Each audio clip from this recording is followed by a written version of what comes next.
Bonsoir à tous. Shalom Aleichem. Alechem Shalom. Comment ça va? Baruch Hashem. Shtabar Shem.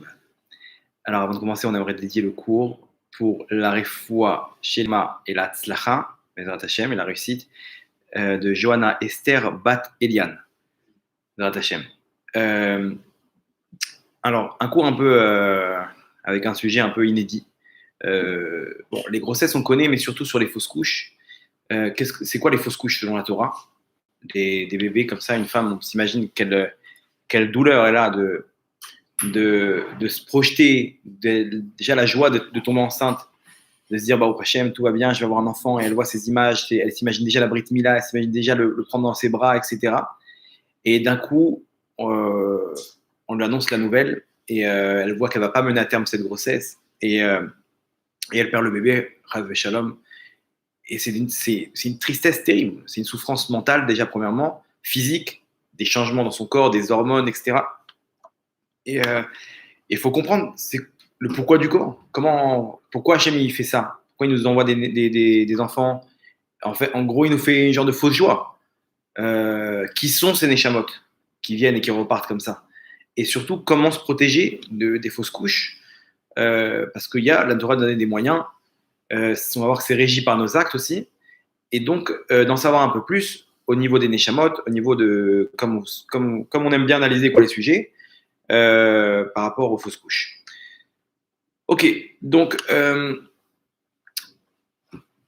si vous voulez, après on posera des questions. Si vous voulez bien des questions en rapport avec le sujet, pour pas trop allonger le cours, et on se fera un plaisir d'y répondre. Ok, alors d'abord dans la Torah, les sources. Les sources, quand est-ce qu'on parle de fausses couches ou de bébés qui doivent arriver et qui doivent repartir tout de suite? La Torah nous raconte le Midrash que Adam Arishon, à la Vachalom, le premier homme, Hachem il lui a montré toutes les générations. Il lui a montré toutes les Neshamot. Il avait une force terrible, Adam Arishon. C'est lui qui a été créé directement de la main d'Hachem. Donc il avait une force terrible. Il voyait tout d'un bout à l'autre du monde. Sa Neshama, elle comprenait toutes les Neshamot d'aujourd'hui. Ça veut dire toutes les Neshamot qui ont eu donc Rabbi Shimon Bar Yochai, Rabbi Nachman Breslev, toutes les Neshamot. Moshe Rabbeinu, Avraham, Yitzhak, tout le monde était compris dans Adam Arishon. Et Adam Arishon, il avait la capacité de voir à travers les générations. Et là-bas, il a vu une Neshama, une des Neshamot qui était en lui, qui était la Neshama de David Améler. Et il a vu que cette Neshama, elle devait descendre au monde et repartir directement. En gros, fausse couche. Il devait venir, il devait naître et mourir tout de suite. Et il a dit à Hachem, il a vu la pureté de cette Neshama, il a dit Hachem, pourquoi tu veux pas, pourquoi cet enfant-là, cette Neshama ne va pas venir au monde? Et il a décidé, il a dit est-ce que je peux donner des années de ma vie? Et Adam Arishon, il a donné 70 ans de sa vie. 70 ans de la vie d'Adam Arishon, ils appartiennent à David Améler, c'était en même temps le même Gilgoul. Et donc, ils ont. Bon, après, il a regretté, et finalement, c'est les avots, les ancêtres qui ont donné chacun un peu de leurs années, etc. Tout ça pour dire quoi? Que la première fois qu'on est confronté à une fausse couche dans la Torah, c'est cette histoire-là, ce Midrash-là, qui nous raconte que David Améler, il est amené à être un bébé, à être un fœtus qui ne va pas venir au monde. La question est de savoir pourquoi. Pourquoi Hachem il a fait en sorte de prendre une Neshama comme ça dans le Gan Eden, de la faire venir, de la faire repartir automatiquement. Deuxième endroit, on voit aussi des enfants qui naissent et qui repartent directement, des Neshamot qui viennent au monde sans rien faire. Ils viennent, ils repartent. On voit ça aussi dans l'exil en Égypte. Là-bas, on nous raconte que dès que les enfants y naissaient, les Égyptiens, ils les prenaient, ils les jetaient au Nil. Ou ils les mettaient à la place des briques. Il y avait plusieurs scénarios là-bas qui se passaient. Et ces enfants-là, c'est putain, Hachem, mais pourquoi tu prends ces enfants? Tu les envoies sur terre et ils n'ont rien fait, ils repartent directement. Et c'est la question que Moshe Rabbeinu a posée à Hachem. Il a vu un enfant là-bas qu'on a enfoncé à la place d'une brique. Il a dit Ribono Shel Olam, mais qu'est-ce qui se passe? Cet enfant innocent qui n'a rien fait. Je t'en supplie, laisse-moi en sauver une seule des chamans. J'avais dit, vas-y, sauve-le. Il a sauvé et il a vu combien il était rachat et combien il était. C'était Micha, c'est lui qui a fait le veau d'or, c'est lui qui était idolâtre, etc. C'était un grand rachat. Et Et en fait, Moshe Rabbeinu, il s'est rendu compte qu'en fait, tous ces enfants-là, c'était des enfants qui étaient amenés à venir et repartir de façon à réparer quelque chose dans leur neshama, parce que l'impureté qu'ils avaient sur leur neshama était trop grande, et le fait rien que de venir et de repartir, ça suffisait pour leur diminuer toute cette impureté. Et il a compris, Moshe Rabbeinu, il a compris, il a vu une seule neshama, il a compris c'était qui. Mais David Ameller, c'était une grande neshama. Alors, c'est quoi le sens d'envoyer des neshamot pour les faire revenir? Pourquoi Hachem il ferait ça? Et en fait, il faut savoir que dans le Gan Eden, il y a des neshamot qui sont là, qui sont même pas encore venus au monde. Et que c'est pas sûr un jour qu'ils vont venir au monde. C'est pas sûr. Pourquoi? Parce que ça dépend de nos actes. Si la génération elle mérite, alors où on va recevoir maintenant des poids lourds, des bergers qui vont être là proportionnellement à nos actes, ou si la génération elle mérite pas, et à ce moment-là on va recevoir des bergers qui vont nous guider, comme par exemple était le Rabbi de Loavitch, le Rav Ovadia Yosef. C'est des nishamot spéciales qui sont descendus pour guider le Ham Israël. Et ils vont guider le Ham Israël. Maintenant, des fois, on va envoyer un seul. Les autres, on ne va pas les envoyer. Pourquoi? Parce que déjà, il n'y en a pas beaucoup. Il y a marqué dans la Gemara qu'Hachem, il les a distribués dans un peu toutes les générations. Mais surtout qu'on ne mérite pas. Imaginez-vous, par exemple, je donne un exemple, on ramène une neshama comme le Baal Shem Tov aujourd'hui, mais ce serait un dialogue de sourds. On est trop décalé pour une neshama comme ça. Alors, à leur époque, c'était bien. Et encore, il était bien au-dessus de la génération dans laquelle il se trouvait. Mais aujourd'hui, on ne peut plus ramener des neshamot comme ça. Il y a encore quelques neshamot qui sont vraiment d'une autre dimension, comme par exemple le Yenuka. Je ne sais pas si vous avez entendu parler. Rabbi Shlomo Yehuda Berry. Okay, il a 35 ans, je crois, 36 ans. C'est un surdoué de la Torah. Une gdoucha énorme, des midotes incroyables, etc. C'est une neshama qui vient spéciale, une par génération comme ça. Et lui, vraiment, depuis 17 ans, il connaît toute la Torah par cœur. Tous les ans, il finit toute la Torah, etc. Très, très grand sadique. Mais à l'époque, par exemple, il y avait le Harizal, il y avait Rabbi Chaim Vital. Et on voit les grands sadikim, ils sont partis tôt. La quarantaine, 35 ans, comme ça, le Harim Akadosh, le Rabbi Nachman Breslev, le Harizal. Pourquoi? Parce que ça y est, la génération, ils ont donné ce qu'il fallait donner. On ne mérite plus. Ça y est, ils repartent. Ils n'ont rien à faire de plus ici sur Terre. Le but, c'est en haut. Alors pourquoi ils viennent, ils repartent? Alors, ces neshamot-là, il faut savoir qu'elles viennent dans ce monde-là parce qu'il y a un décret que depuis la faute d'Adam Arishon, Hachem lui a dit, à partir du moment où tu mangeras le fruit, tu mouriras. C'est-à-dire que là, ce n'est pas une punition, mais en fait, c'est une dégradation de son niveau spirituel qui fait que pour monter dans les mondes d'en haut, à l'époque, Adam Arishon, il faisait des allers-retours entre le Gan Eden inférieur et le Gan Eden supérieur. Okay, entre ce monde-là et le Gan Eden. Et il rejoignait Hachem comme ça, il redescendait, il était avec les anges, il faisait des allers-retours VIP. Le problème, c'est quand il a fauté, spirituellement parlant, il s'est affaibli. Et maintenant, Hachem lui a dit, tu devras mourir pour monter dans le Gan Eden. Tu ne peux plus faire ça quand tu veux. Tu devras passer par l'étape où tu laisses ton corps sur cette terre et ta neshama elle monte. Donc ça va être, c'est pas une punition, c'est juste une nouvelle procédure. Maintenant, comme on était tous dans Adam Arishon, donc maintenant, toutes ces neshamot-là, pour enlever la faute d'Adam Arishon, elles sont obligées de descendre sur terre et de repartir. On peut préciser que le fruit, c'est une métaphore. Il y a beaucoup qui pensent que c'est vraiment l'arbre. Ouais, c'est l'acte en lui-même, c'est pas ça la. Comment dire là? Non, matériellement parlant, il y avait un fruit. À part selon le Zohar. Selon le Zohar, il a consommé, il a une relation avec sa femme avant l'heure. Ok? Voilà, avant le Shabbat. Et c'est ça le fruit, entre guillemets. Mais sinon, il y avait un vrai fruit. Mais ici, ce fruit-là, il avait des capacités. Ouais, on peut dire que c'était une métaphore, quoi. Mais il y avait une capacité et c'était très profond, quoi, la faute de Adam Arishon. Il y avait, bon, c'est un autre sujet, quoi. Mais c'est vrai que c'était pas tu manges, c'est cachère, c'est pas cachère, il a mangé pas cachère et on est parti pour. Faut comprendre que si on est jusqu'à aujourd'hui, on est en train de réparer cette faute-là, ça veut dire que c'était quelque chose de très profond.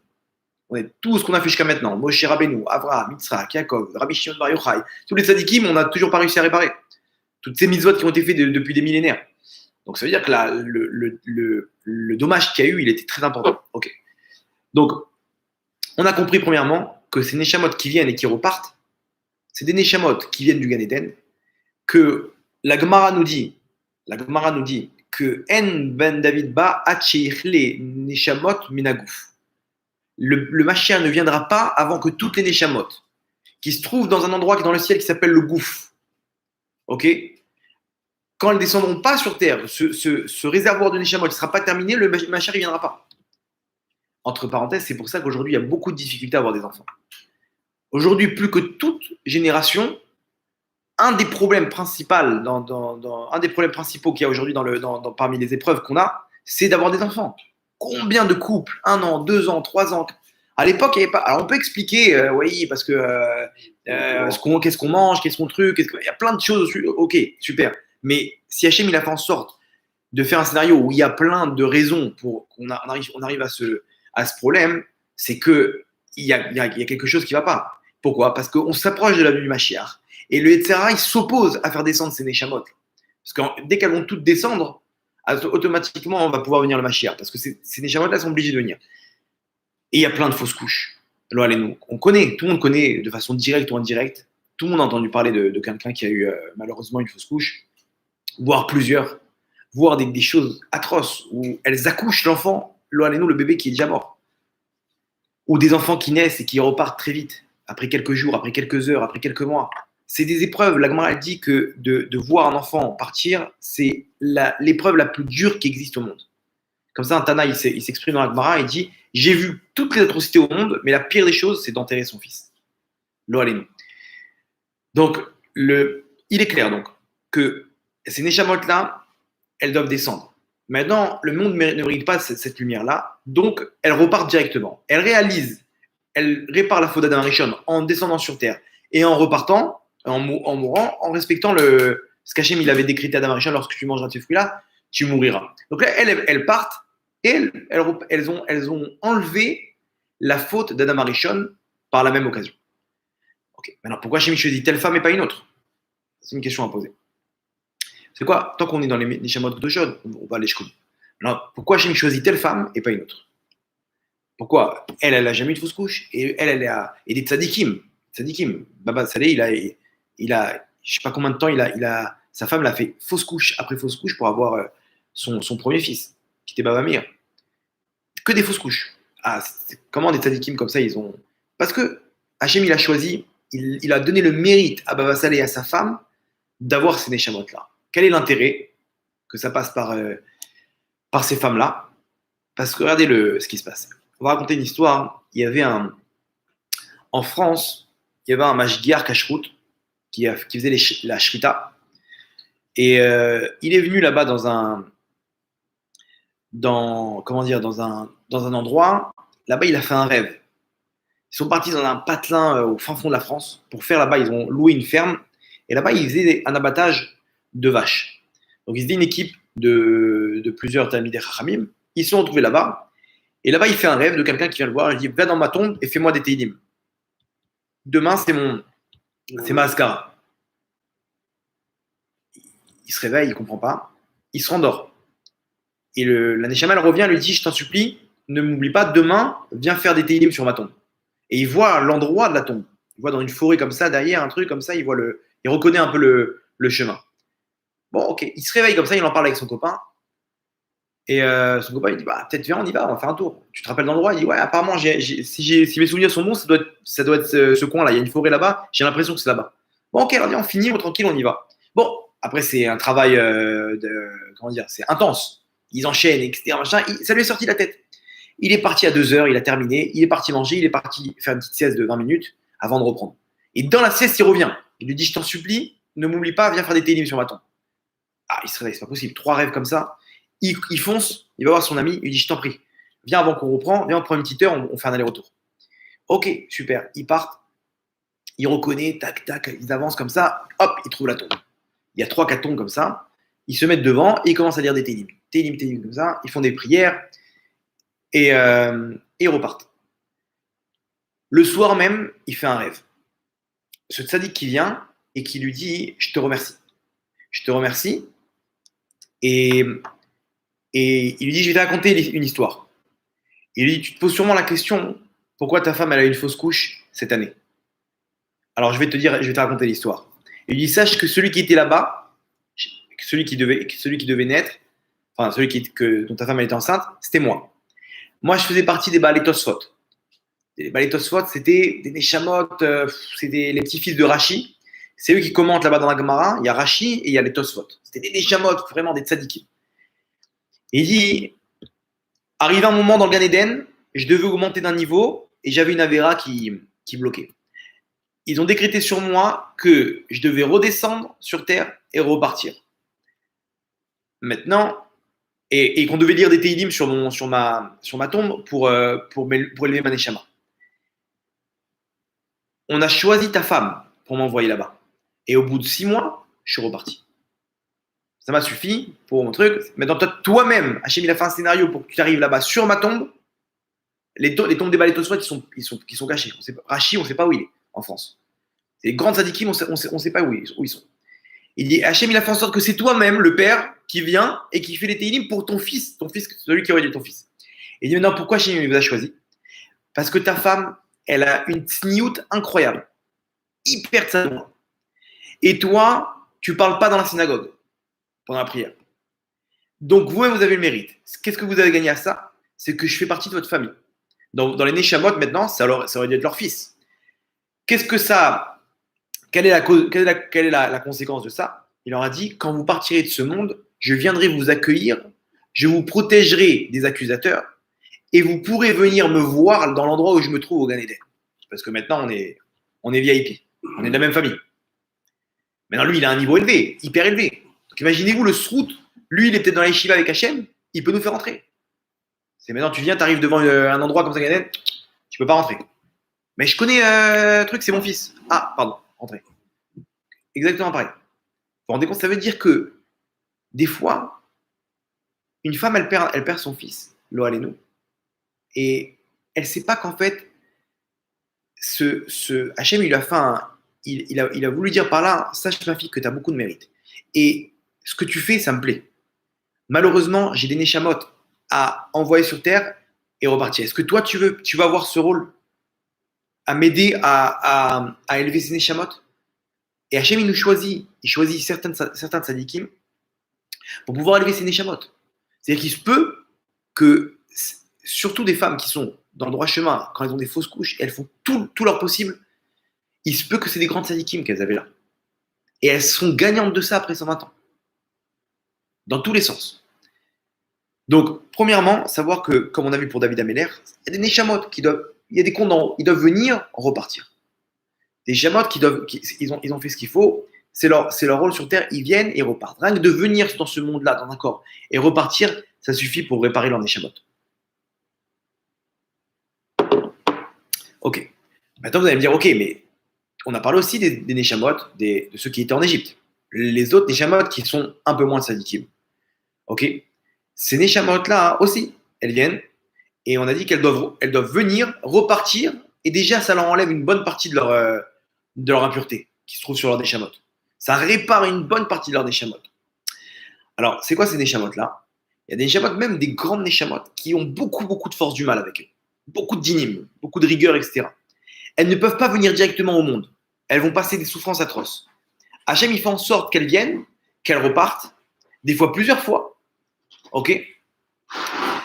Et à ce moment-là, elles ont enlevé une bonne couche d'impureté qu'il y avait sur leur Neshama. Et à ce moment-là, quand elles viennent sur Terre, elles sont beaucoup plus, beaucoup plus légères. Et elles peuvent faire leur rôle sur Terre tranquille. Maintenant, c'est un cadeau qu'Hachem leur a fait de leur permettre de faire 2-3 allers-retours, ok, pour après avoir une vie plus ou moins tranquille. Sinon, leur vie, elle aurait été un cauchemar. Il y a trop à réparer.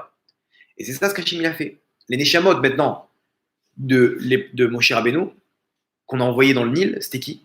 C'était les Neshamot de l'époque du Maboul. Que eux, ils ont émis leur semence en vain, là-bas. Donc Hachem, il a utilisé l'eau pour réparer ça, pour nettoyer, pour faire un mikvé dans le monde. Okay, de la manière qu'ils ont fauté avec leurs semences, Hachem, il a utilisé l'eau pour les punir. Maintenant, elles ont trop d'impuretés. Ils faisaient des avérotes sur avérotes. On ne peut pas les renvoyer sur terre comme ça. Impossible. Hachem, qu'est-ce qu'il a fait? Il les a envoyés sur terre et il les a récupérés tout de suite. Alors, regardez comment il les a récupérés. Mesure pour mesure. Vous avez émis votre semence en vain. Donc, de la même manière, cette semence-là, eux-mêmes, ils vont venir au monde en vain. On va les jeter tout de suite à l'eau. C'est la réparation de ce qu'ils ont fait, ce qu'ils ont engendré. Ok, la réparation, c'est qu'eux-mêmes, ils ont subi d'être une semence en vain. Quoi. Que ces enfants-là, on les a jetés à l'eau. Les Égyptiens, ils ont jetés à l'eau. Et ça a donc, diminué les forces du mal qu'ils avaient.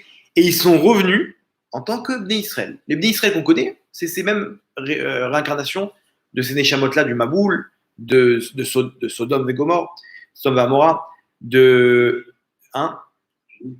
Nil, de la tour de Babel, etc. Ils sont venus, ils ne pouvaient pas, ils ont été obligés de venir et chaque fois ils repartaient, etc. Chaque fois qu'ils sont venus, ils étaient Kadosh, c'est les Bnei Israël qu'on connaît.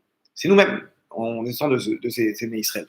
Ok, donc des fois, Hachem, alors on va poser la même question, pourquoi cette femme et pas une autre? Pourquoi elle doit subir de recevoir une échama comme ça et de perdre cet enfant et qui revient des fois? C'est le même. C'est-à-dire que des fois, une femme, elle a peut-être eu 2 fausses couches et après elle a eu un garçon. Ce garçon-là, c'est peut-être le même qui est venu, qui est reparti, qui est revenu, qui est reparti, qui est venu, ça y est. Maintenant, il est bien, il est kadosh, et ça l'a permis de décaper toute cette touma qu'il avait sur lui. Ok, maintenant, ici, on voit que ce n'est pas un mérite en soi, ce n'est pas un grand sadique. À l'inverse du premier cas de figure de ces Neshamot là dont on a parlé, de David Améler. Alors, pourquoi j'ai choisi cette famille? Pour que ces Neshamot-là, qui sont durs, ils arrivent là-bas et ils repartent et ils font souffrir cette femme, ils font souffrir son mari, ils font souffrir son père, etc. Les enfants, de dire, ouais, c'est une souffrance qui est atroce. Alors pourquoi? Mesure pour mesure. Il faut savoir que, malheureusement, on est dans une génération aujourd'hui où on va dire que les règles de la tignoute, elles sont plus gardées comme à l'époque. À l'époque, de coucher avant le mariage, c'était quelque chose d'extrême. Aujourd'hui, malheureusement, c'est devenu avec les films, avec tout ce qui se passe aujourd'hui, c'est devenu quelque chose de courant. Et donc, d'avoir des relations avant le mariage, il se peut que ça cause le fait que la réparation de ça, c'est que Hachem, il leur dit par là, mes enfants, quand je voulais pas que vous ayez des relations, quand c'était pas pas de la bonne façon, de façon cachère, vous le faisiez quand même. Maintenant que vous voulez amener des enfants, moi, je fais en sorte que ça marche pas. C'est la réparation mesure pour mesure de cet acte-là. Ou qu'un homme lui-même, il émet sa semence en vain. De la même manière, la réparation, c'est quoi? C'est que cette semence-là qu'il aurait voulu qu'elle vienne au monde maintenant, et ben pareil, elle répare toute la semence en vain en se transformant en fausse couche. Donc, des fois, malheureusement, la personne, le mec, il fait les 400 coups. Savoir que en haut, il y a Hachem, on va pas dire que ça, au bout d'un moment, il faut passer à la caisse. Cette femme-là, elle fait les 400 coups, etc. On ne juge pas, Chazé Shalom. On n'est pas là en train de dire, de donner des leçons, etc. Le Yitzhara de cette génération, il est très, très grand. Très, très grand. Alors, c'est sûr, il faut faire tchouva, etc. Et de se dire que même si, maintenant qu'une personne elle est mariée, etc., même si elle a fait 400 coups, la tchouva, elle peut le faire à n'importe quel moment. Hachem, j'ai fait les 400 coups. J'ai fauté, pardonne-moi. Ça lui évite de passer par toutes ces réparations-là. Des réparations que vous comprenez, mesure pour mesure. C'est la même chose. Quand moi, je voulais pas, toi, tu voulais. Maintenant que toi, tu veux, moi, je veux pas. Comme ça, Hachem, il fait cette allusion à cette personne-là. Et à ce moment-là, il répare toutes ces avérotes-là. C'est dur mentalement, c'est dur physiquement, mais c'est réparateur. Et d'un autre côté, ça répare cette neshama. Ça répare cette neshama, et automatiquement, quand il vient au monde, donc tout le monde est content. Nous, on a réparé nos avérotes. Lui-même, il a diminué son impureté qu'il a dans son neshama, et tout rentre dans l'ordre.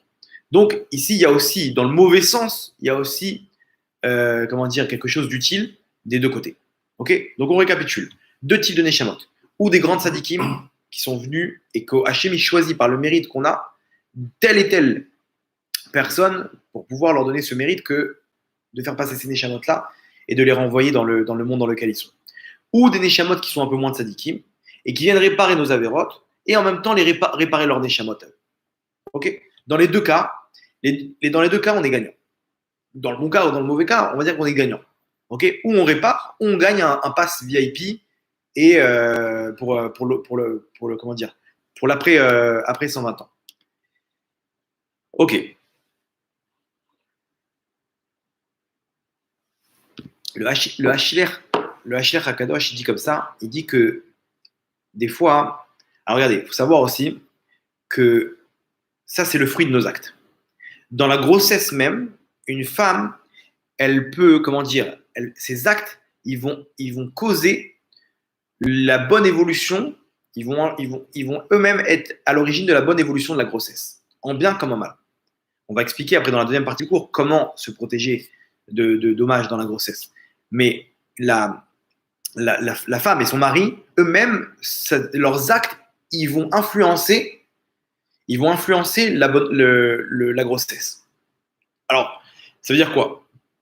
Ça veut dire qu'il se peut qu'on soit responsable de la fausse couche. Mais attends, mais juste avant, tu as dit que c'est des neshamot. C'est-à-dire, c'est décidé. Hachem, il prend tel neshama, il envoie dans telle femme, et elle doit repartir. Au bout de 5 mois, 6 mois de grossesse, 7 mois de grossesse. Après, tu me dis, maintenant, c'est de ta faute. C'est toi, pendant la grossesse, tu aurais dû te protéger. Comment c'est possible? Ou inversement, ça peut être une neshama comment s'appelle, qui est venue pour vivre, et nous, on va engendrer le fait cette grossesse, elle va pas être menée à terme. Ou c'est une neshama qui vit, et peu importe mes actes, ou c'est une neshama qui doit partir, et peu importe mes actes. Vous comprenez la question? Donc, c'est bizarre. D'un côté, tu me dis qu'on peut faire en sorte de se protéger de ça. Mais d'un autre côté, tu me dis non, c'est comme ça. C'est des neshamot qui viennent, qui repartent. Alors quoi? Alors mes actes, en fait, c'est du bluff. On va comprendre. C'est une bonne question. On va comprendre. En fait, il faut comprendre comme ça. Le Rabbi Chaim Vital, dans son livre Otzrot Chaim, il explique comme ça. Il dit que, en fait, il faut comprendre comment la neshama elle est faite. Une neshama, c'est quoi? C'est des étincelles. Ok? On va donner un exemple, hein, mais c'est pas le truc. Disons qu'arriver à 100 étincelles, ok, c'est la construction d'une neshama. Maintenant, il se peut qu'il y a 5 étincelles qui viennent de tel neshama, 30 étincelles qui viennent d'une autre neshama, ok. C'est comme dans un ordinateur. On nous fait un nouveau dossier, on fait un copier-coller. Il y a tel neshama qui n'a pas fini de compléter son rôle sur Terre. Donc, on va prendre un petit peu de cette neshama-là, on va créer une nouvelle. Hop, jusqu'à temps qu'on arrive aux 100 étincelles, c'est une nouvelle neshama à part entière. Elle n'a aucun lien avec les autres. C'est une nouvelle neshama toute neuve. C'est un nouveau dossier. Et il descend sur Terre. Maintenant, on nous dit Rabbi Chaim Vital, dans son livre Otzrot Chaim, il nous dit là-bas, il nous dit qu'à partir du 3e jour, tous les jours, 6 étincelles. Premier, deuxième, troisième. C'est-à-dire que le 3e jour, combien d'étincelles il a? 18. 18, c'est la gématria de Chai. Il devient vivant au niveau spirituel à partir du 3e jour, le fœtus. Maintenant, vont s'ajouter des étincelles jusqu'au moment où on lui donne le nom à la Brit Mila. Imaginez-vous. Maintenant, l'évolution de quelles étincelles on va lui donner, quand Hachem va piocher maintenant des fichiers à droite à gauche pour faire ce nouveau dossier, ça dépend de nos actes.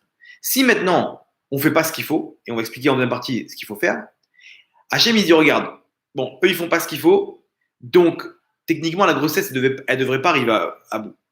Et ils font n'importe quoi, ils font des avérotes, etc. Donc ça tombe bien, j'ai des neshamot que je dois envoyer, qui doivent venir sur Terre et enlever leur impureté dans leur neshama, réparer leur neshama, repartir tout de suite. Donc on va faire en sorte de le mettre dans tel couple. Donc à ce moment-là, les étincelles, on va prendre ces étincelles-là de ces neshamot qui doivent partir rapidement. Vous comprenez? Donc quand il construit la neshama jusqu'à la Brit Mila, ok, et ben les étincelles, Hachem, il va se dire, ok, stop, maintenant on va prendre des étincelles de tel type de neshamot qui doivent partir tout de suite, des tzadikim comme des moins de tzadikim, et on va mettre là-bas, et automatiquement, c'était prévu que cette neshama doit partir au 6e mois. Et donc, le mec, il a l'eau à l'éno, et la femme, elle fait une fausse couche. Vous comprenez? Donc, en fait, oui, Hachem, il choisit, au cours de la grossesse, quel type de neshama il va construire. Mais d'un autre côté, alors c'est un puzzle immense. Parce que imaginez-vous qu'il doit prendre des étincelles d'une neshama qui doit correspondre, selon son tikkun, à tel type de parents, tel type d'endroit, tel type de famille. C'est un puzzle incroyable qu'Hachem fait. C'est un truc de fou. Maintenant, Hachem, il va piocher maintenant des étincelles selon nos actes. Selon nos actes. Ok? Imaginez-vous, ça commence à la conception là-bas, tel type de levushim, on leur donne, ok, tel type de neshama, quand l'endroit, quand l'action, la conception elle est faite, et tout au long de la grossesse, jusqu'à la Brit Mila, jusqu'au nom qu'on donne, ok, on peut tout changer à n'importe quel moment. Si malheureusement on ne fait pas ce qu'il faut, Hachem il va faire en sorte de prendre ces neshamot-là, ou on fait trop, alors à ce moment-là on va mériter des tzadikim aussi, qui vont partir pendant la grossesse, lo alenu, et qui vont nous donner en fait un pass VIP comme on a expliqué au début. Vous comprenez comment ça marche? Le Al-Shir Al-Kadosh, il dit comme ça, il dit que des fois, il y a un mauvais décret sur les parents, un des parents.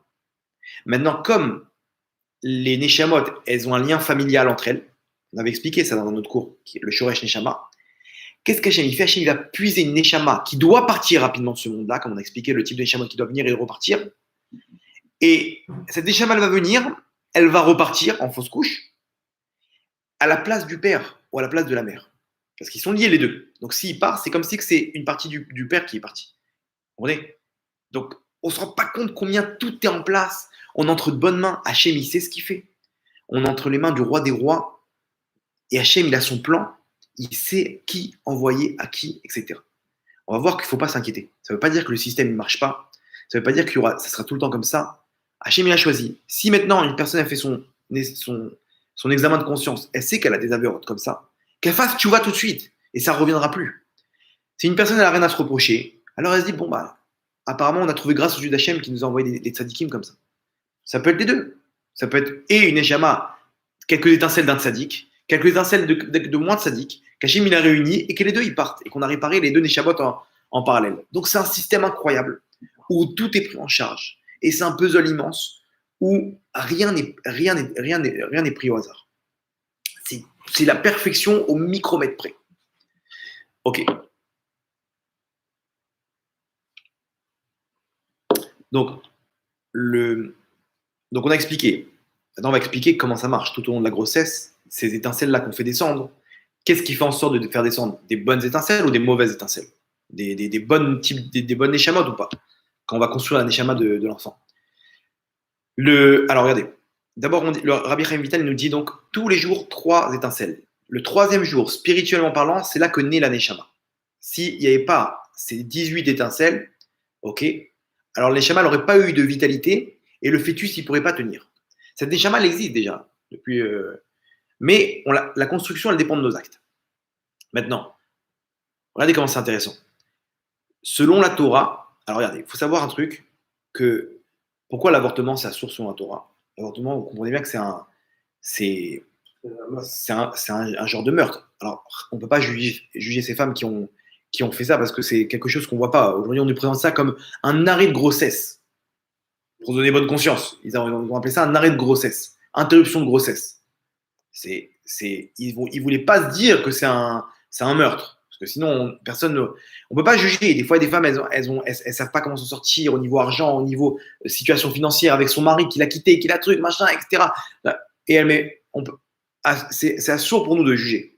Parce que je suis sûr que ce qui est fait, c'est fait béchogeg, par inadvertance, et et pas par attention. Mais en tout cas, sur la Torah, si une femme elle demande qu'est-ce que je fais, j'ai pas les moyens de m'occuper d'un enfant maintenant, j'ai pas les nerfs, etc. Je peux mettre fin à la grossesse. Sur la Torah, c'est interdit. Même si Shalom, cet enfant-là, il a un problème, quoi que ce soit, on peut pas. Pourquoi? Parce que déjà, spirituellement, depuis 3 jours, il est né. Alors, regardez comment c'est intéressant. Matériellement, plus tard, il prend forme, son corps, il naît plus tard. Vous allez voir comment c'est incroyable. Regardez comment c'est fort. Selon la médecine, selon la science, au début, ils se battaient sur ils se basaient sur les battements du cœur. Donc après 3 mois, ils disaient, c'est là qu'on peut, avant 3 mois, on peut avorter. Pourquoi? Parce qu'il n'y a pas de battement du cœur forcément, etc. Après, il y a eu l'arrivée de l'électroencéphalogramme, okay, où là-bas, ils mettaient des électrodes pour capter une activité cérébrale. Et ils se rendent compte, en fait, quand un homme il meurt, okay, il n'a plus son encéphalogramme, il est plat. Donc, ça veut dire quoi? C'est-à-dire que l'activité cérébrale, c'est une source de vie. S'il n'y a plus d'activité cérébrale, ça veut dire qu'il est mort. Donc, si on arrive à capter avec ce électroencéphalogramme une activité cérébrale, en fait, c'est la preuve que le fœtus, il est vivant. Et ils ont essayé, ils se sont rendus compte que le 40e jour apparaît les premières ondes, la première activité, les premières activités. Maintenant, 40 jours, c'est un haricot blanc. Sa tête, c'est une tête d'épingle. C'est minus. Et pourtant, il est vivant. Maintenant, regardez, selon la Torah, la Gemara Nida. La Gemara Nida, c'est une Mishnah. Donc, Perek Gimel, Mishnah Zayin. Perek 3, chapitre 3, Mishnah, 7e Mishnah. Là-bas, la Mishnah nous dit, elle nous donne les règles. Une femme qui a une fausse couche, lo aleno, est-ce qu'elle doit tenir les règles de Nida, en fait, comme une femme qui a accouché? Il y a des règles, ok, ou pas? Et là-bas, la Mishnah elle nous donne une info, elle nous dit, si cette femme-là, elle a dépassé 40 jours de grossesse, oui, elle doit respecter les mêmes règles comme si elle a accouché. Si c'est moins de 40 jours, non. Elle a des écoulements maintenant de sang, etc. Elle sait qu'elle a fait une fausse couche. Elle sait que c'est 3 semaines de grossesse. Pas besoin. Attends, c'est pas possible. Ça veut dire qu'on est en train de nous dire quoi? Que les règles de grossesse, elles s'appliquent parce qu'il y a une vraie vie qui a été mise, comment dire, la vie, il y avait une vie ici. Et ce fœtus-là, il était vivant. C'est pour ça que quand il part, donc elle doit respecter les règles d'une grossesse de Nida. On nous dit, c'est quand ça? 41e jour. Le 41e jour, ça y est, elle doit respecter. Ça veut dire, et avant ça, non. Donc ça veut dire quoi? À partir du 40 jours, c'est là qu'il est considéré comme un vivant. 2000 ans avant, la Torah, elle nous dit que les électroencéphalogrammes, ils ont trouvé de nos jours. Vous vous rendez compte? Spirituellement parlant, le 3e jour, la Neshama elle est vivante, le corps, 40e jour. Ok? Donc ça, c'est pour au niveau de ce qui se passe. C'est intéressant. Jusqu'à aujourd'hui, ils appellent ça une interruption de grossesse. Il y a, pour le professeur Nathan Zon, il avait une clinique aux États-Unis d'avortement. Ok? Il en a fait plus de 100 000. Des trucs privés, une clinique privée. Et un jour, il a voulu, je crois que c'est 8 semaines aujourd'hui. Sur 8 semaines, ils peuvent avorter tout, mais entre 40 jours et 8 semaines, il est quand même vivant. Un jour, avec l'évolution de la technologie, il pouvait filmer le fœtus en direct. Naïvement, il a voulu filmer le fœtus quand ils injectent le produit. Et ils ont vu qu'il poussait des cris, qu'il se débattait. Il a vu ça. Le lendemain, il a fermé sa clinique. Aujourd'hui, c'est un fervent supporter des interdictions d'avortement. Alors il en a fait plus de 100 000. Il voyait comment l'enfant il est en train de se débattre. Mais attends, mais s'il n'est pas vivant, comment il se débat? Il se débat comme ça et après, il voit qu'il meurt. Il a vu ça, il dit, c'est pas possible. On est des assassins. Alors, entre parenthèses, si une femme, malheureusement, elle a fait un avortement, il y a une takana. C'est sûr que faire tchouva, premièrement, c'est pas un meurtre en soi, c'est pas comparable à un vrai meurtre. De façon naïve, elle a fait ce qu'il fallait, on va pas la juger, mais il y a une réparation. C'est quoi la réparation? Premièrement, de faire tchouva. Deuxièmement, comme ça, un jour, ils ont posé la question au Rav Zamir Cohen, et le Rav Zamir Cohen, il a mis dans Hidabrut, il a mis en place un service d'aide et de soutien aux femmes enceintes qui veulent avorter. Une femme enceinte qui va avorter, généralement, c'est des problèmes financiers.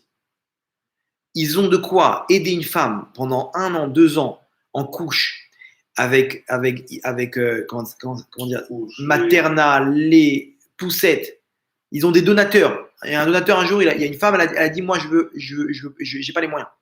On vous donne ce que vous voulez. Vous voulez quoi? Elle dit je veux telle poussette, une poussette à combien? 12 000 shekels. Ils ont un plein donateur, tu veux ou pas? Il dit ok, je lui paye tout ce qu'elle veut. Et si elle n'a pas de sandak, qu'elle me prenne. C'est juste ce que je demande. Il voulait de sandak. Il a donné là-bas, il a donné je sais pas combien et tout. Imaginez-vous, là-bas, ils ont un service. Maintenant, bien entendu, tous ceux qui sont anti-religieux là-bas, ils se sont levés contre Hidabrut. Ils ont dit quoi? C'est quoi cette histoire? Ils poussent les femmes à prendre des responsabilités qu'elles n'ont pas et mettre au monde des enfants. Et après, qui c'est qui va les élever, etc. Et ils ont dit ça au Rav Zamir Cohen. Ils ont dit c'est fini. Ils ont fait un sale nom maintenant. Il a dit non. Eux, ils disent Pen Yirbu, Hachem, il dit Ken Yirbu. Eux, ils disent qu'ils ne se multiplient pas, Hachem, il dit oui, qu'ils se multiplient. Comme là-bas, Paro, ce qu'il a voulu faire, il a voulu arrêter la naissance des Hébreux. Au contraire, ça s'est multiplié. Et effectivement, le lendemain, ça a fait un grand bruit.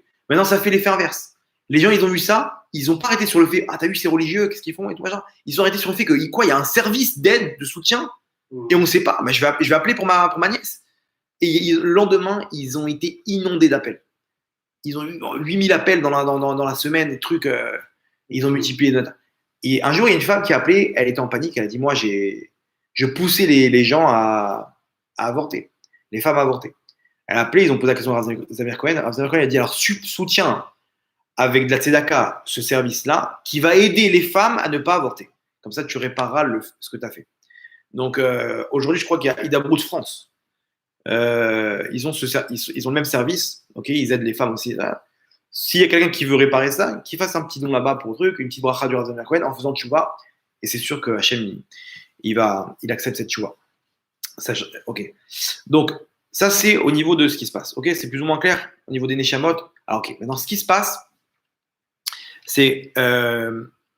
Alors, donc, il y a la naissance. Ok, donc la conception, la naissance. Donc, si c'est fait dans les règles, la conception, le moment, etc. On avait déjà expliqué ça dans notre cours sur qui est ma Neshama, le cours. Ok.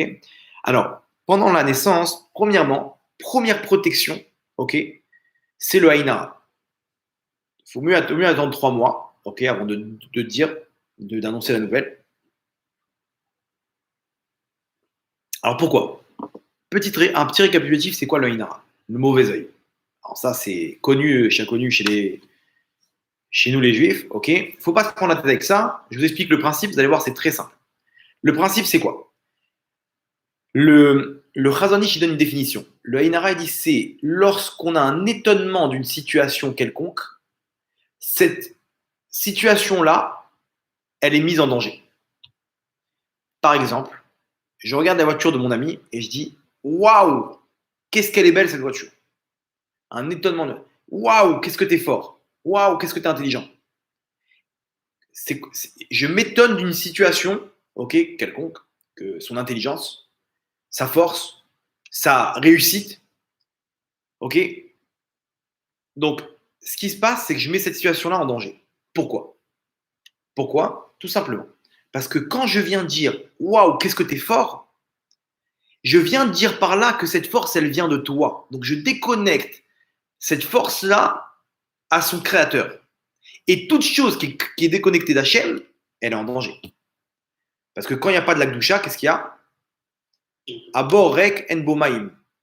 La Gemara nous dit c'est quoi? Le puits, il est vide, il n'y a pas d'eau. Si le puits est vide, c'est qu'il n'y a pas d'eau. Non, pour te dire que quand il n'y a pas d'eau, il y a Akravim Benechachim. Il y a des serpents et des scorpions. Ça, c'est pour nous dire, la Gemara nous dit ça. C'est pour dire que quand il n'y a pas de Gdoucha, il y a de la Touma. Quand il n'y a pas de la pureté, il y a de l'impureté. Si tu enlèves Hachem de l'image, par ton étonnement, tu viens de dire par là, c'est toi qui es fort. C'est toi qui as réussi. C'est lui qui est intelligent. C'est pas Hachem qui t'a donné cette intelligence. Donc on déconnecte Hachem de ça, de cette situation. Et donc maintenant, il se peut que les forces du mal ils viennent à la place et ils endommagent la situation. Ok? C'est quoi la solution? Et bien, de remettre tout de suite Hachem. Comment tu remets Hachem dans l'image? Comme ça, on voit Moshe Rabbeinu là-bas, il dit comme ça, dans la paracha Devarim là-bas, il dit voilà, voici que vous êtes multipliés comme Kekorvé Hashamaim, comme le nombre d'étoiles. Comme ça, il voit le Ham Israël devant lui et il commence à dire waouh, Baruch Hashem, vous avez été multipliés comme le nombre d'étoiles. Attends, mais tu mets le mauvais œil là, Moshe. Il dit bien au moins. Regardez, Moshe derrière ce qu'il fait, il dit Hashem etrem kachem elef pe'amim. Et qu'Hachem il vous bénisse comme ça 1000 fois. Il vient au début, il dit waouh, vous êtes multipliés. Mais attention, je ne viens pas dire par là que cette bracha elle vient de vous. Cette abondance elle vient de vous. Qu'Hachem il vous donne encore 1000 fois. Ça veut dire quoi? Je viens montrer par là que c'est Hachem qui vous a donné ça. Dans mon intention, je ne suis pas en train de dire que ça vient de vous ou ça vient d'en haut. La preuve c'est quoi? C'est que derrière dans la phrase, je demande à Hachem de vous rajouter encore 1000 fois cette abondance. C'est-à-dire, quand tu dis waouh, t'as beaucoup d'enfants. Imagine-toi le mec qu'Hachem il te rajoute encore plein de petits enfants comme ça, de petits sadikim. Tu viens de dire par là hein, que c'est Hachem qui envoie ça. Je n'ai pas en train de dire que ces enfants ils viennent de nous, ils viennent de quoi que ce soit. Quelqu'un il dit combien t'es à 6 enfants? Voilà, 6 cadeaux d'Hachem. Qu'Hachem il me donne encore des enfants. Tu vois, souvent tout de suite la réponse c'est de reconnecter Hachem. Quand tu dis waouh, il a bien réussi, dis Baruch Hashem. Viens dire par là que c'est béni et Hachem. Pourquoi? Parce que cette bracha-là, elle vient d'Hachem. Et là, il n'y a rien à craindre. Pourquoi? Parce que je n'ai pas déconnecté la situation de son créateur. Et nous, qu'est-ce qu'on fait? On appelle le mec, il appelle son fils. Viens montrer à tout le monde comment tu chantes. Il y a des enfants, des amours, hyper mignons, talentueux, intelligents. Et les parents, ils le détruisent. Comment? Parce que chaque fois, viens montrer ton carnet à tout le monde. Viens montrer ton truc viens montrer comment tu chantes. Viens montrer comment tu fais bien du violon, etc. Tu le mets en danger là. Parce qu'ils vont dire les gens, waouh, waouh, waouh, waouh. Ça le met en danger. Parce que là, on a déconnecté ce talent qu'il avait d'Hachem. Et d'un coup, bizarrement, ce talent, il part. Il disparaît. On avait espéré que ce soit un grand Talmid Chacham. Laisse. Baruch Hashem, on t'a pas dit de te méfier chaque fois de lui mettre des 5 et des machins et des poissons et des trucs comme ça. Non, il ne faut pas se rendre fou. Dès qu'il y a un problème, tu reconnectes Hachem. Tu dis, à la grâce de Dieu, comme ils disent les gens, à la grâce de Dieu. C'est quoi? C'est moi. C'est Hachem qui m'a envoyé ce cadeau. C'est Hachem qui m'a envoyé cet enfant. C'est Hachem qui a fait en sorte que c'est un tzaddik. C'est Hachem qui a fait en sorte que qu'il est intelligent, qu'il est fort, qu'il est talentueux. Bah, Hachem, il a donné la chorma, il a des bonnes notes à l'école. Tout de suite, on remet Hachem. Et à ce moment-là, on est protégé du Haïnara. Maintenant, les gens, ils ne connaissent pas ça. Donc, nous, on peut faire ça. On peut le faire dès qu'il y a quelqu'un qui s'étonne d'une situation. Baruch Hashem. C'est Hachem qui nous a. Ça vient d'en haut. OK. Maintenant, les gens, ils ne connaissent pas ça. Ils vont parler entre eux. Tu es au courant? Le truc, elle est enceinte. Oh là là, machin, Baruch Hashem. Ils vont parler, truc. Donc, vaut mieux éviter de dévoiler ça, au moins pendant les 3 premiers mois. Maintenant, la question, elle est comme ça. Est-ce qu'on a le droit de mentir? Est-ce qu'on a le droit de mentir? Une personne il y a des gens, ils sont un peu maladroits. Alors, tu es enceinte? Elle a à peine, elle a à peine 1 mois et demi. Tout de suite, il sent qu'elle mange un petit peu trop à table. Ah, ça y est, elle est enceinte. Et tout de suite, comme ça, elle vient, la petite maladresse. Alors, dis-moi, t'es enceinte ou pas? Raconte-moi. Alors, devant tout le monde comme ça, la fille, elle se retrouve, elle ne sait pas quoi dire. Est-ce qu'elle a le droit de mentir? Réponse, mipne à shalom, on a le droit de mentir. Pour la paix, on a le droit de mentir. La paix de qui? Du fœtus. Il peut être endommagé maintenant. Pour son bien-être, on a le droit de mentir.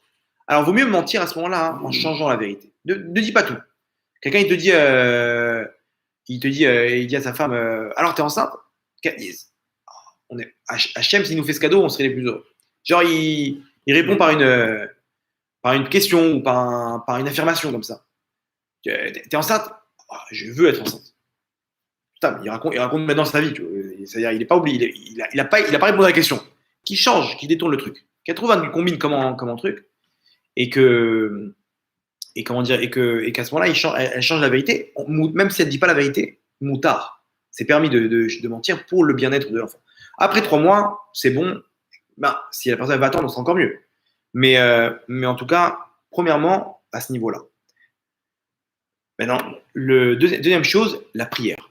Une femme, elle apprend qu'elle est enceinte. Déjà, premièrement, après la conception, qu'elle prie Hachem fait en sorte que de cette relation sorte une neshama, qu'elle prie avec ses mots. Aujourd'hui, Baruch Hashem, dans les livres de Teilim, etc., des fois, il y a des trucs de prière d'une femme qui est tombée enceinte, une femme qui, avant de tomber enceinte, la Gemara, elle nous ramène des choses. Fait en sorte, Hashem, que cet enfant, il se développe comme il faut, sans problème, en bonne santé, avec une neshama kdosha, parce que maintenant, on a compris qu'au fur et à mesure, cette neshama, elle peut évoluer. Fais en sorte, Hashem, que quand tu descends cette neshama, pas une neshama qui doit partir rapidement de ce monde. Bien qu'il soit tzaddik, bien qu'il soit pas tzaddik, fais en sorte que ce soit une neshama kdosha, que tu me donnes des étincelles, qu'il ait des bonnes midotes, qu'il a une bonne yirat shamayim, une crainte d'Hachem, etc. Et qu'elle développe. Comme ça, on voit d'où on apprend ça. De Hana. Elle a prié, elle a développé là-bas. Et là-bas, elle-même, elle dit, donne-moi Zera Nashim, une descendance d'hommes. Quoi d'hommes? La Gemara, elle dit qu'ils sont ni trop grands, ni trop petits, qui sont noyés dans la masse. Pour pas qu'il y ait du Haïnara, etc. Que ce soit quelque chose de simple, etc. Une femme, elle prie avec son mari, quand son mari fait un peu plus de tzedaka, etc. Et qui commence à prier. 1 mois, 2 mois, arrivé au 9e mois, l'homme, il doit prier, que sa femme, elle accouche pas à Shabbat. C'est un peu une contradiction. Pourquoi? Parce qu'on a peur qu'on transgresse Shabbat. Malheureusement, on arrive à l'hôpital le Shabbat, c'est pas évident. Ok, on ne peut pas éteindre le moteur, il faut donner les clés à un goy, c'est une galère. On peut même pas enlever les clés, quoi. Donc, faut appeler un goy qui il met les clés là-bas dans un casier, etc. Le mec, il peut pas retourner en voiture. C'est terminé, il peut transgresser Shabbat que pour sa femme, pour l'accouchement. Mais une fois qu'il a terminé, il dit bon, je vais rentrer maintenant. Tu peux pas, il est coincé. Il rentre à pied ou il dort sur le fauteuil là-bas. Donc c'est compliqué. Donc, vaut mieux prier que ça tombe pas Shabbat. Si c'est tombé Shabbat, la Gemara dans Shabbat, elle nous dit, la Gemara Kufnun Vav Amud Aleph, elle nous dit, c'est un enfant très kadosh. Un enfant qui est né Shabbat, c'est un enfant qui est très kadosh. C'est une grande neshama. Ok. Troisième chose, donc premièrement, se protéger du haïna. Deuxièmement, ne vous prenez pas la tête sur le haïna, plus on y croit, plus ça marche. Hein, je vous dis. Donc faites-le, comme on a dit, mais après basé. Deuxièmement, la tfila, tout au long de la grossesse, jusqu'à l'accouchement. jusqu'à la Brit Mila. Même là-bas, il continue à prier, le mec. Il vient, Hachem, fait en sorte que le nom qu'on ait choisi, c'est le nom qui correspond à sa Neshama, fait en sorte qu'on récupère les bonnes midotes du Sandak. Le Sandak, il a une influence sur l'enfant, c'est pour ça qu'il y en a qui prennent des tzadikim. Fait en sorte qu'ils prennent les bons côtés du Sandak et pas les mauvais côtés. Fait en sorte que si, et que ça, etc. Toutes ces choses-là, les mecs, il faut qu'ils soient habitués. Arrivé au 9e mois aussi, le Chida, il ramène que c'est bien d'ouvrir le Echal. D'ouvrir le Echal où il y a le Sefer Torah le 9e mois. Pourquoi? Et là-bas, quand il ouvre, la personne va dire Hachem, de la manière que j'ouvre ce Echal avec facilité, pareil, fais en sorte d'ouvrir la matrice de ma femme avec facilité, de façon à ce qu'elle accouche de la meilleure des manières. Et un enfant en bonne santé. C'est la même image. Quand on ouvre le Echal, on sort le Sefer Torah, pareil, qu'Hachem il fasse pareil pour notre enfant, que ça se passe de la meilleure des façons. C'est le 9e mois, le Chida il ramène. Ok, 3e chose, le Limouda Torah. C'est bien que l'enfant il écoute de la Torah. L'enfant il entend tout dans le ventre. L'enfant il entend tout, la Gemara nous ramène ça, c'est prouvé scientifiquement aujourd'hui, etc. Il y en a qui font, ils le font écouter de l'opéra, la femme elle écoute de la musique trance et tout, ça influence. Ça influence le fœtus. C'est bien qu'elle écoute des cours de Torah. Ils lui mettent les cours qu'on a sur YouTube. Tov Hachem, là-bas, ils lui mettent un petit peu qui se prépare à la Torah, à la galoute, le tikkun de la galoute là-bas, pour la Géoula. Hop, des petits cours comme ça. Ça lui rend de la hirat shamayim, ça lui rend de la crainte d'Hachem. Ok, 3e donc de la Torah. Ça, c'est le Pele Yoetz qui ramène. Le Kafar Haim ramène, c'est bien une femme qu'elle mange la Seouda de Melavé Malka. Samedi soir, avec du pain, c'est mieux. Faire une Seouda d'accompagner le Shabbat, celle de samedi soir. Ok? C'est bien, c'est une Ségoula pour avoir un bon accouchement, une bonne grossesse, un bon accouchement. De manger la Seouda de Melavé Malka le samedi soir. Ok? 5e, le Kafar Haim ramène ce qu'elle mange. Faire attention qu'elle ne doit pas manger des trucs qui sont bancals au niveau cache-route. Il y a un truc qui ne va pas, telle viande, etc. Vaut mieux manger la méadrine de la méadrine. Pourquoi? Parce que cette nourriture-là, il rentre dans le fœtus et il influence la neshama, en bien comme en mal. Il y a une histoire là-bas dans la Gemara avec Rabbi Yochanan où on voit que malheureusement la femme elle a des désirs et c'est dangereux pour le fœtus si elle mange pas ce qu'elle a. Ainsi c'est du porc, voilà, du bacon, elle a envie. Qu'est-ce qu'on fait? Vraiment, la roi, parce que c'est un danger pour le fœtus. Si c'est Shabbat, etc., c'est compliqué. Mais si elle arrive à se retenir, on doit lui dire dans l'oreille, à Kippour. Non, je crois que du porc, je ne sais pas si elle a le droit, mais à Kippour. Elle est en plein Kippour, elle passe par la synagogue, elle sent une odeur comme ça. Elle a le droit de manger ou pas? Elle a le droit de manger. Avant ça, on doit lui dire dans l'oreille, Kippour, ailleurs. C'est Kippour aujourd'hui. On essaie de parler au fœtus. Mais non, si, c'est complet. Si elle arrive à se retenir, alors elle a tout gagné. Mais sinon, ce qu'elle va manger à Kippour, ça va être une mauvaise influence pour le fœtus. Pourquoi cette nourriture-là qui est pas terrible? Donc bon, éviter les McDo, les machins, les trucs à ce moment-là. Ok. Le Shevet Moussa, il ramène, ok, de ne pas s'énerver. S'énerver, ça fait un dommage terrible au fœtus. Garder la simcha, c'est lui transmettre une joie de vivre terrible. Une femme, l'enfant qu'elle a, si c'est un râleur, vous savez qu'elle a une grossesse pas facile. Si vous voyez qu'il est plein d'énergie, il est plein de trucs, etc., une grossesse, plein de simcha, il y a besoin, un petit peu de musique, c'est dur, on ne se rend pas compte de ce qu'une femme, elle porte. C'est hyper lourd, ok, elle doit se baisser, des fois elle s'occupe d'autres enfants. Hachem, il leur donne des forces. Les femmes, elles sont vraiment fortes. Vraiment, les femmes, elles ont les épaules pour supporter. Un homme, tu lui mets maintenant un sac à dos comme ça avec 10 kilos comme ça de trucs, et au bout de 5 minutes, il t'en va balader. C'est très dur. Mais le dos, le bas du dos, les machins, il se baisse. C'est le truc. Elle met ses chaussettes. Vous vous rendez compte le truc? Quand elle est enceinte, c'est impossible, c'est hyper dur. Quand elle dort et ça bouge et ça réveille, on se rend pas compte. Nous, on est détente. Le mec, il est. Mais il faut qu'il soutienne sa femme. Donc, l'aider. En plus, les hormones, les machins, etc. L'aider à avoir de la simra. Allez, viens, on va au restaurant, viens un truc, on la sort, on va en vacances, l'aider, de lui prendre une babysitter, quelqu'un qui l'aide, etc. Il sera gagnant.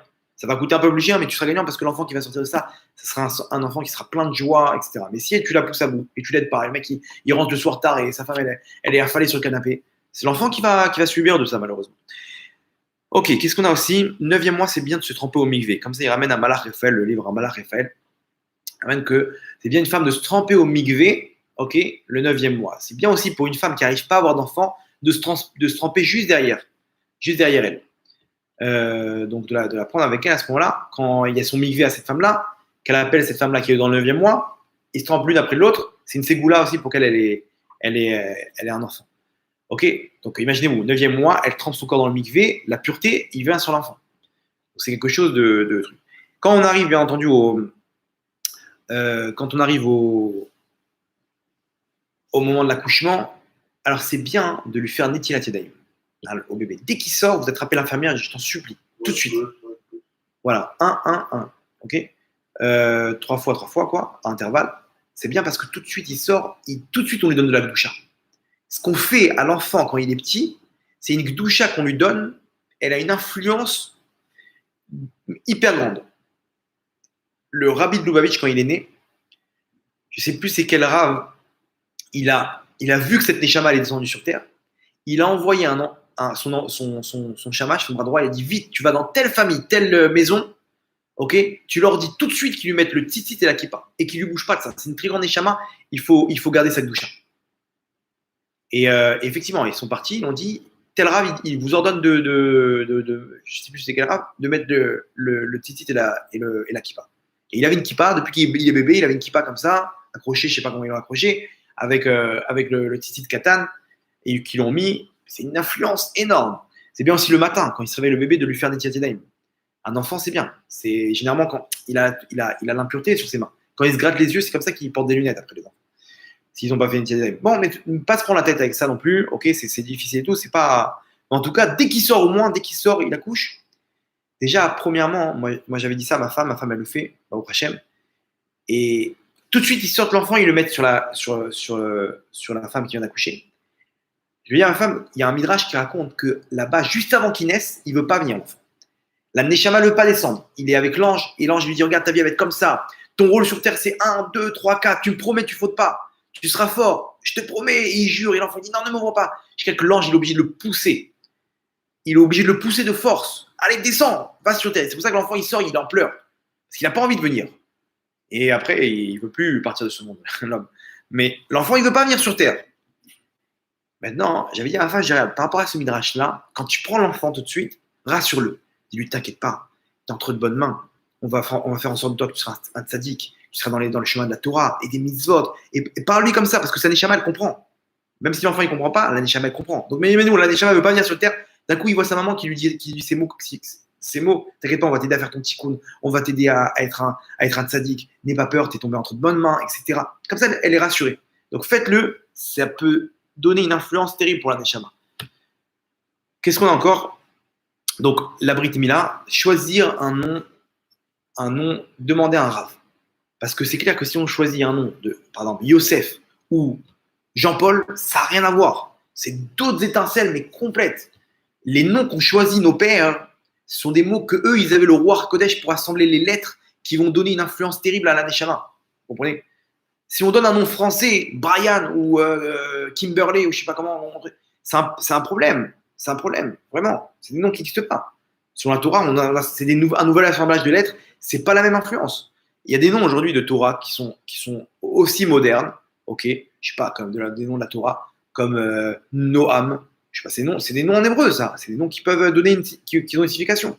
Mais donner des noms de bizarres comme ça peut poser un problème. Au moins, lui rajouter un deuxième nom derrière pour son nom en hébreu, où on va l'appeler tous les jours. Alors c'est bien, même si il s'appelle Brian Yosef, le mec, ok. Mais alors c'est bien au moins une fois par jour, de l'appeler par son nom en hébreu, pour lui donner l'influence de ce nom, ok. Parce que déjà, des fois, on l'appelle plus par son nom en hébreu, que quand il monte à la Torah une fois tous les 3 mois. C'est un problème, parce que dans le ciel, on ne le reconnaît plus après, par ce nom-là. Donc c'est bien une fois par jour, au moins une fois par semaine, minimum une fois par mois, de l'appeler comme ça, par son nom en hébreu, pour pouvoir lui garder cette influence qu'il a. Choisir le Moël, choisir un bon sandak, Yereshamaim, ça aussi c'est primordial. Maintenant, bon, on doit aussi respecter les parents. Donc, qu'est-ce qu'on fait? Si maintenant le père, il ne fait pas Shabbat, on est obligé, qu'est-ce qu'on va faire? Alors, on prie Hachem, je t'en supplie. J'ai fait la misa de Kibbutz Avim, de respecter mes parents. je fais en sorte qu'ils prennent les bonnes influences de mon père et pas les mauvaises influences, qu'ils prennent les bons traits de caractère, les bonnes mitzvot, etc. et pas les mauvaises mitzvot et les avérotes. Comme ça, on prie avec le cœur et ça marche. Maintenant aussi, on doit l'appeler au nom du père. Maintenant, par exemple, si le père il s'appelle Avram, alors on va appeler au nom du père qui s'appelle Avram, le grand-père, donc. Ok. Maintenant, il y a une influence aussi du nom qui est en son nom. Donc, qu'est-ce qu'on dit? On dit non, au nom d'Avram Avinu. Avram Avinu, mais en même temps, c'est une allusion au nom de son père. Ne dis pas je le nomme. Dites-vous entre vous, toi et ta femme, comme ça, on le nomme Avram par rapport à Avram Avinu. Et en même temps, mon père, il sera content parce que c'est le même nom que lui. Mais ne dis pas on le nomme par rapport à mon père. C'est le nom de mon père. Pourquoi? Parce que c'est une influence maintenant négative qu'il va recevoir. Si c'est un tzaddik, son père. Mais au moins qu'il fasse ça au nom de Avram. Et son père, il a compris que c'était aussi pour lui. Donc là, il n'y a pas de dispute. Tout va bien. Ok, on a passé un petit peu en revue tout ce qu'il faut. Ok, au niveau de trucs. Bon, il y a d'autres c'est que ça. Mais en gros, c'est ça ce qu'il faut faire. Garder la joie et la émouna. Alors maintenant, on va finir avec ça. Mais il faut savoir qu'une femme, elle ne doit pas s'inquiéter parce qu'elle a une fausse couche. Vous avez vu que ici, ça dépend d'elle. Mais il ne faut pas se dire que le système ne marche pas. Une femme, des fois, elle se dit si ça n'a pas marché, est-ce que ça va marcher demain? Donc, dès qu'elle tombe enceinte, elle est angoissée de se dire est-ce que ça va le faire ou pas? Et ça, le fait qu'elle n'a pas de simcha, elle n'a pas de joie, et elle s'inquiète, elle s'angoisse, ça peut aussi, médicalement parlant, ça peut influencer d'un mauvais côté. Ok? Donc, il faut qu'elle se mette, elle se remplit des mounards de se dire que tout va bien. Comment? La Gemara nous dit, la Gemara d'Antanit, d'Avbet, à Moudalef, la première page là-bas, tout en bas, on nous dit que sur toutes les clés de ce monde-là, il y a 3 clés qui sont entre les mains d'Hachem et qu'Hachem il a donné à aucun ange, aucun intermédiaire. C'est quoi ces 3 clés? Geshamim, les pluies. La parnassa, en gros la parnassa. Okay, la situation financière, c'est directement Hachem qui s'occupe de nous. C'est pas un ange ni un intermédiaire. Deuxième chose, la Gemara dit Chaya. C'est quoi Chaya? La naissance. C'est directement Hachem. Troisième chose, Triatametim, la résurrection des morts, aussi c'est Hachem. Chaya, donc le deuxième, la naissance, c'est Hachem en personne qui s'occupe de nous. Une femme, elle tombe pas enceinte parce que Hachem il a voulu. Pas parce que le médecin lui a dit, madame, vous n'aurez pas de chance de tomber enceinte. Une femme, elle tombe enceinte alors qu'elle a eu 3, 4, 10 fausses couches dans les noms. Ça ne veut rien dire. C'est qu'Hachem, il ne voulait pas. Demain, Hachem, il voudra, même si tous les professeurs du monde, ils disent qu'elle ne pourra pas tomber enceinte, c'est Hachem qui décide. Il faut bien se dire, celui qui a la clé entre les mains, c'est Hachem. Que Hachem. C'est Hachem qui a donné à Sarah de tomber enceinte, qui a donné à Hana, qui a donné à Rivka, qui a donné à Rachel et Léa. Toutes les femmes qui avaient du mal à avoir des enfants, il faut bien se dire ça. Aujourd'hui, les médecins, malheureusement, ils ont la gâchette facile. Très vite, ils disent, il faut avorter, ça va marcher, machin, etc. Vous ne tomberez pas enceinte, ça ne marchera pas. Ils n'ont aucune pitié. Aucune pitié. Dès qu'il y a le moindre problème, que ça ne va pas, madame, il faut enlever le bébé. 2 secondes, on parle d'une vie maintenant. Combien de cas, les gens, ils sont partis jusqu'au bout, le bébé, il n'a eu aucun problème. Aucun problème. Maintenant, c'est quoi? Pourquoi ils font ça? Parce qu'ils n'ont pas envie de se prendre la tête. Ils savent très bien que il vaut mieux être pessimiste dans la médecine. Parce que si tu es optimiste et tu donnes des faux joies aux gens, les gens, après, ils vont se retourner contre lui et ils vont porter plainte et il va devoir perdre son diplôme et son truc, etc. Prends pas la tête. Te prends pas la tête. Dès qu'il y a le moindre risque, tu dis, te mouilles pas. Les médecins, ils sont comme ça, ils se mouillent pas. Madame, ils sont tout le temps pessimistes. On va jamais voir un médecin optimiste. Mais non, un minimum. Mais ne lui envoie pas il envoie un pavé dans la mare et il s'en va. Attends, cette femme-là, elle a besoin de simra maintenant. Prenez un petit peu de tact. Madame, vous inquiétez pas. Il y a des chances que ça marche. Ok, on va réussir. On va faire tous les efforts, tout ce qu'il faut, etc. C'est pas bien parti, mais vous inquiétez pas. On est là pour vous. Qu'il la rassure. Tout de suite, il vient avec une tête de Michel comme ça. Bon, je suis désolé, mais il faut commencer à penser à adopter. Calme-toi. Pourquoi tu. Et la femme, comment elle veut travailler la émouna avec ça? C'est impossible. Ok. Donc, premièrement, d'aller voir plusieurs médecins, au moins 3 avis. Et toujours aller voir un rave. Pourquoi? Parce que le rave, il sait très bien que la clé est entre les mains d'Hachem. Lui, il ne se laisse pas embrouiller par les avis des médecins. Tu prends 3 médecins, les 3, ils ont dit ça ne marche pas. Ok, maintenant, on va faire un autre traitement. Traitement avec Hachem. Parce que c'est lui qui a la clé. Si Hachem, il décide que ça marche, ça marchera. Point. Et c'est comme ça, une femme, elle doit se dire, celui qui a la clé, c'est Hachem. Elle se retrouve face à ce médecin. Le médecin dit, ouais, on ne sait pas s'il va tenir le bébé. Dans ta tête, tu dis au médecin, monsieur le médecin, faites votre travail. Celui qui va décider, celui qui a la clé, s'il va ouvrir la porte ou pas, c'est Akadosh Baruch Hu. Point. Quand une femme, elle fait ça, et quand une femme, elle se dit que tout se passe bien, même si les médecins lui disent, madame, vous n'aurez jamais d'enfant. Qu'est-ce qu'on lui répond à cet homme-là? Monsieur le médecin, vous avez oublié la Gemara d'Antanit. La Gemara, elle dit que c'est Hachem qui a la clé. C'est Hachem qui a la clé, il n'y a que lui qui décide si j'aurai des enfants. Ce que vous dites, ça ne sert à rien, parce que vous n'êtes pas plus fort qu'Hachem. Et je vais vous prouver combien Hachem il a raison. Comme ça, il va de répondre à un médecin. Hachem, il vous a donné la capacité de guérir, mais il ne vous a pas donné la capacité de faire désespérer les femmes. Donc, vous inquiétez pas, elle doit se ressaisir en Emouna et se dire, c'est Hachem qui a les clés de la naissance. Hachem, il veut pas. Mais s'il veut, personne ne pourra l'en empêcher, même les plus grands médecins du monde. C'est comme ça qu'une femme, elle doit se rassurer et se remplir de joie et de simra. On va finir avec une petite histoire. Le Rav Chaim Zeid, il racontait, lui, il a eu 6-7 ans, il a entendu avoir des enfants. Et ils sont partis voir médecin sur médecin, clinique après clinique, là-bas. Ils ont fait le tour du monde. Et un jour, il y avait un professeur reconnu mondialement, un des numéros 1 en la matière, un Hollandais, qui passait en Israël.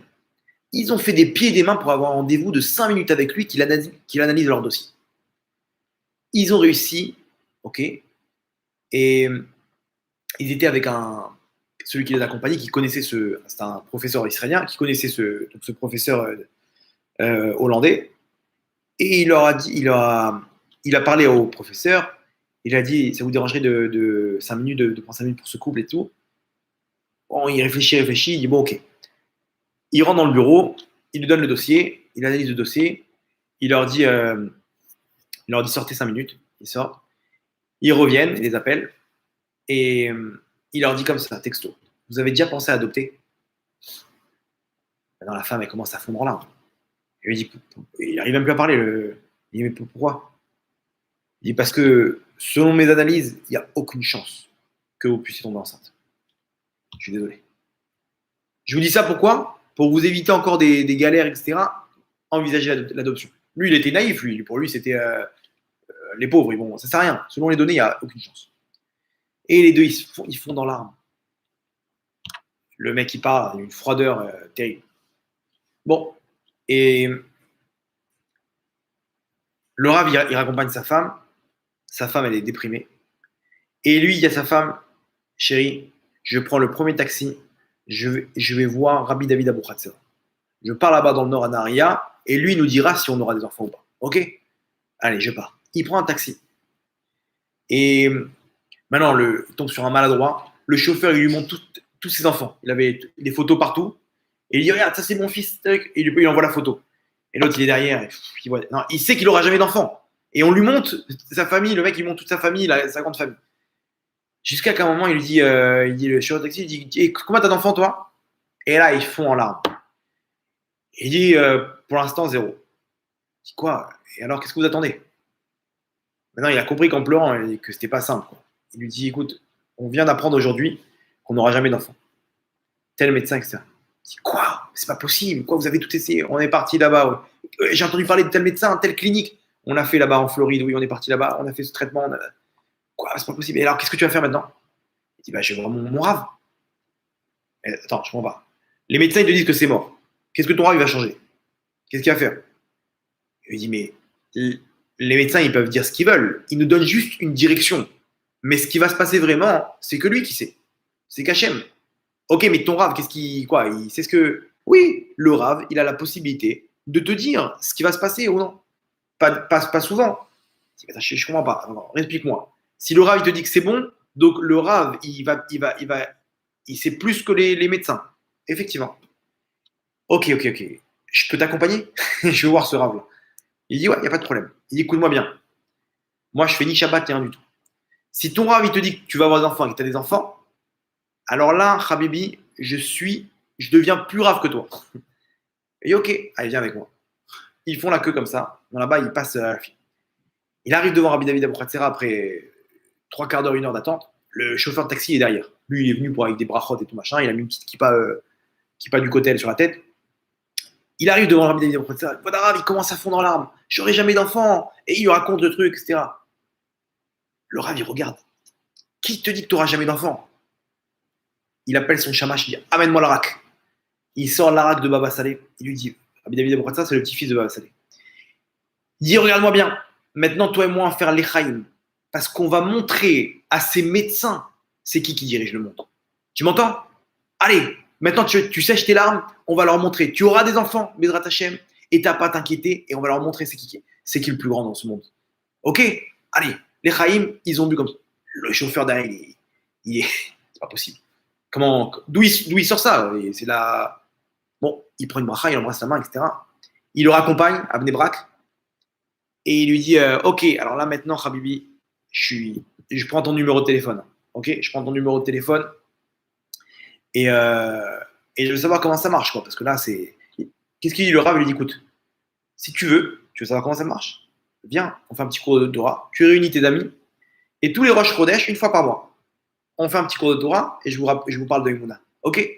Avec plaisir. Il a kiffé, il a vu l'ambiance comme ça. C'est trop beau. C'est comment 2 secondes, le Rav, il vient, il remet la Emouna, cours de Emouna. Tous les mois, un cours chez lui de Emouna, etc. Jusqu'à qui lui annonce ma femme est enceinte. Je te crois pas. Et comment c'est possible? Techniquement, c'est possible. Techniquement, c'est impossible. Ok, mais quoi, tu crois que qu'est-ce qu'ils pensent les médecins? Les médecins, ils sont très sceptiques. Ils pensent que ça va pas tenir. Mais bon, on connaît la réponse, toi et moi. Et toi, tu connais la réponse. Moi, je suis pas, je suis pas encore sûr. Ok. Et tous les mois comme ça, comment ça va ta femme? Je t'aborde chez moi. Jusqu'à qu'il arrive et qu'il appelle et qu'il lui dit Besha Tova ou Mutzlachat ou Bemazal Tov, ma femme vient d'accoucher d'un petit garçon. Si tu ne crois pas, je veux le voir. Il est parti. Imaginez-vous l'histoire de fou. Ils se retrouvent comme ça avec un petit bébé dans les mains, envers et contre tous. Et sa femme en pleure. Imaginez-vous l'aventure après 7 ans de déception, etc. Haine. Akadosh Baruch Hu, il décide, il n'y a plus rien. Le chauffeur de taxi, il se retrouve là-bas à la Brit Mila. Et le chauffeur de taxi, il vient, on va faire une photo. Tu vas la mettre dans ton taxi maintenant, cette photo. Obligé. Avec, bien sûr. Ils font la photo les deux. Et il dit au photographe, il lui dit, tu sais quoi? Cette photo-là, fais-moi un encadrement. Tu sais à qui je vais l'envoyer? Au professeur hollandais, là. Je vais lui envoyer la photo et je vais lui écrire exactement ce qui s'est passé, s'il se rappelle de nous, et lui montrer qu'il n'y en a qu'un seul, il y en a qu'un qui décide. Il lui envoie la photo. Donc lui, le bébé, et le chauffeur de taxi. Il reçoit, bon, c'est bon, il n'y aura pas de retour. 2 semaines après, il reçoit une lettre. Ce professeur qui lui écrit je viens d'accrocher cette photo à côté de mes diplômes. Pourquoi? Parce que mes diplômes, ils représentent ce que j'ai appris en médecine dans les universités, les différentes universités où j'ai étudié. Mais cette photo-là, elle m'apprend qu'il ne faut jamais perdre espoir. Et ça, la médecine, elle ne l'apprend pas. Surtout vous, les juifs, comme ça il termine, surtout vous, les juifs, que votre Dieu est là pour vous protéger. Ce qu'il avait dit Rabbi David Abratzera. Il a dit on va montrer au monde on va montrer à ces médecins combien Hachem est encore plus haut. Vous vous rendez compte? Il raconte le Rav Chaim Zeid, maintenant il a, je sais pas, 7-8 gosses. Il dit les 7-8 gosses, ils sont accrochés là-bas encore dans le bureau du professeur. Jusqu'à aujourd'hui, il envoie la photo chaque fois sa femme à la couche, il envoie une photo et chaque fois le professeur il lui envoie une lettre de félicitations. Vous vous rendez compte? Ça c'est Hachem. Quand on est avec Hachem, on n'a peur de rien. Il n'y a pas. Ce monde-là, il est pour nous enlever la Emouna, pour nous dire non, Hachem, il n'est pas là. Quand on remet Hachem, quand on remet Hachem dans l'image et qu'on choisit de dire non, Hachem, il est bon, Hachem, il veut notre bien, c'est lui qui décide.